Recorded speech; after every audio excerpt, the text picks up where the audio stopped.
And we're back with another Fujifilm camera. Today we have the Fujifilm X-E5. This is the latest camera in the X-E series from Fujifilm, and they've done a lot of things which I think are going to make a lot of Fuji people very happy. Yeah, we're talking about some 5th generation technology, some new performance features, but also a lot of things that make this aesthetic and also just very fun to use.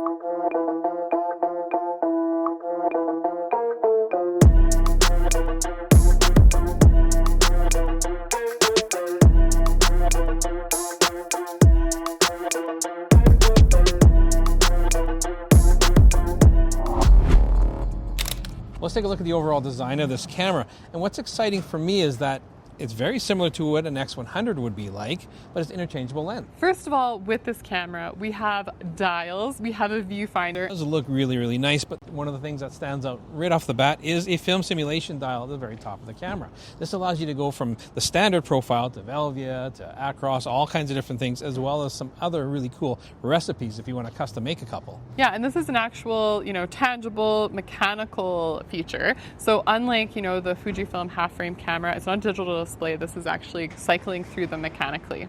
The top plate of this camera also has some really nice finishes to it, some new cutting design in terms of the aesthetic look of it, and then of course we have our classic exposure compensation dial and the shutter speed. Yeah, now to top it all off, we do have an articulating screen on the back, which is really easy to work with, and a nice viewfinder off to the side. So it is a rangefinder style of camera, so the viewfinder is off to the top left. So it takes a bit of getting used to, and it's interesting, figure out if you're a left or right eye shooter, which you prefer. Yeah, now of course with that rangefinder style EVF, it is pretty cool that they have a classic view mode. So it's going to give you kind of that nostalgic look of, shooting an analog film camera, but with a digital screen. And they also have that new meter on the side, so you can see if you're overexposed or underexposed, like an old analog needle on so many cameras of yesteryear. Another very cool, versatile feature on the front of this camera is this new control lever with a button in the middle of it. And this is cool because it's actually going to get you through a bunch of different modes. So if you long press it, you can go through aspect ratios. There's a digital teleconverter. You get into your film simulation recipes. What else, Dave? You can also use it to change your display from your viewfinder to the rear screen. It's kind of got some cheat codes to it, right? Depending on how many times you flick it over and how long you long press for. So it's something that's quite intuitive once you get into it for a little while. You don't have to take your eye off the viewfinder. You can certainly make a lot of changes. Yeah, and I like the tangible experience of X series cameras. I like being able to control everything while my eye is up to the viewfinder. And I think that's what makes a lot of these Fujifilm cameras kind of a special and unique experience. Yeah, Fuji's always had this really nice balance between tactile feel and digital feel. Yeah, no, of course we are getting their latest 5th generation in autofocus and performance as well. And so this camera does actually perform quite well in terms of what it's able to output. Now, if you go to the back of the camera, we do have a really nice articulating screen. Now, it doesn't flip out to the side, which I was a little surprised about. However, it does go down for waist level shooting, and certainly I can, use it and tilt it upwards if I want to hold it a little bit above my head. And we do have the controls on the back. We do have the 8-way control stick there. It's a typical Fuji. It's not going to shock anybody with the back of the camera there, but it certainly works. Yeah, and the grip of it feels quite nice. And as Dave mentioned, with this screen, I think a lot of photographers appreciate it because you do have that tiltable action, but it does keep the whole body of it very sleek and nice. Now on the side of the camera, you do have a little diopter wheel as well. And then one button that I was like, what is that? Is a Bluetooth button on the bottom of it. So this is going to give you your Bluetooth connectivity. You can connect with your phone so you can do really easy image transfer. Yeah, now I'm a little bit surprised by that as well. The fact that if I put like a tripod plate on there or an L bracket, I don't have access to that button anymore. So if you want to turn it on, turn it off, you got to remove that plate. And one of the biggest upgrades for the X-E series with this model is, of course, the APS-C sensor that's 40 megapixels. It's the same sensor found on the X-T5. Yeah, and we find that this sensor does provide very good image quality. It has good dynamic range to it. And for an APS-C sensor, having the high resolution is very nice to give you a little bit of cropping flexibility. Now, if you turn your attention to the inside of the camera, here we have a 40 megapixel sensor that is stabilized.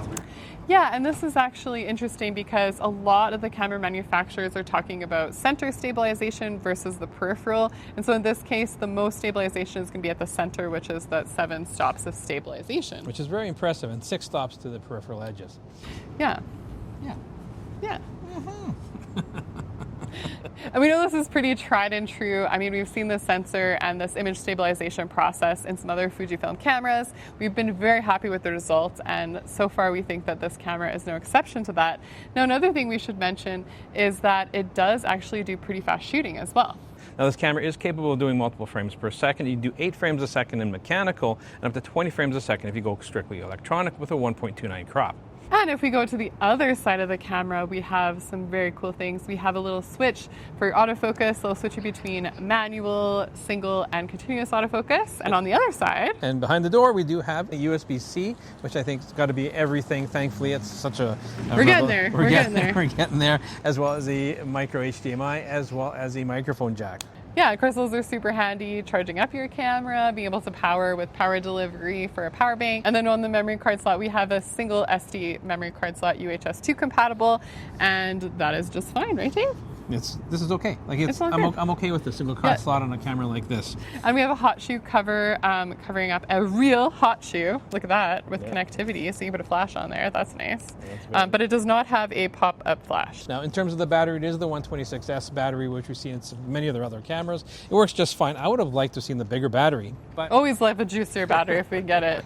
But it is what it is. You know, they kept the camera the size that it is, and actually that's something we should talk about, because with this brand new 23mm 2.8 lens, this is very much like an X100. In fact, it's only 14 grams heavier than an X100V. Yeah, it is a nice pairing. Of course, you do lose stop of light because this is an f2.8 lens versus an f2 lens. But, you know, I think it is a nice, tight little package. It looks good. I mean, we have the black camera right now with the silver lens, but with the silver pairing, it's going to look really sharp. Yeah, and then, I mean, this is sort of that camera that I think people are looking for. People love the X100VI. Of course, it's a fantastic camera, and it's one of my favorites as well. But it's a fixed 35, which is my favorite focal length. I'm not complaining about it.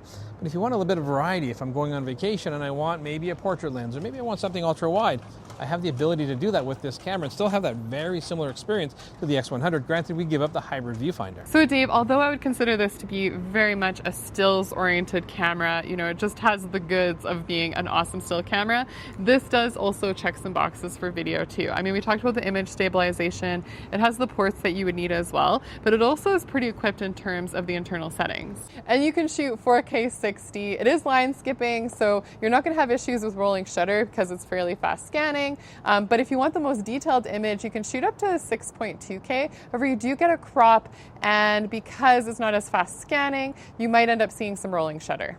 Yeah, I mean, you're capable of doing 4K 60 with this. What I do like, though, is that you can shoot video in all the film simulations as well. Yes. That, I think, is very cool. If you're doing a project or a trip or something and you want the consistent look, both in stills and video, there's no grading post-production. Yeah, and of course, there's like a trend on social media right now for, you know, doing like a carousel reel where maybe you have a little bit of video showing kind of like the scene that you're in and then all of your photos. And so this would pair really nicely if you'd like to be that type of content creator. Yeah, but for me, you know, I'm primarily a stills guy, right? And I'm finding myself, the more I play with this camera, the more I'm excited about it, because it's that camera. I mean, not everybody can afford the 100 RF, right? I love that camera, but it's a little bit more expensive than this.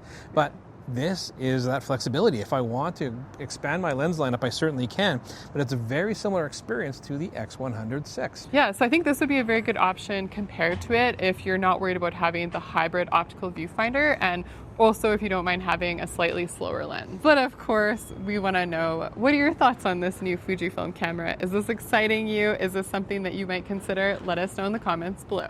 And do you give up that hybrid viewfinder, and is this the X100VI alternative? Make sure you follow us on Instagram. And if you're new to our channel, please subscribe, hit that notification bell. It's been Dave and Evelyn from the Camera Store. We'll catch you again very soon.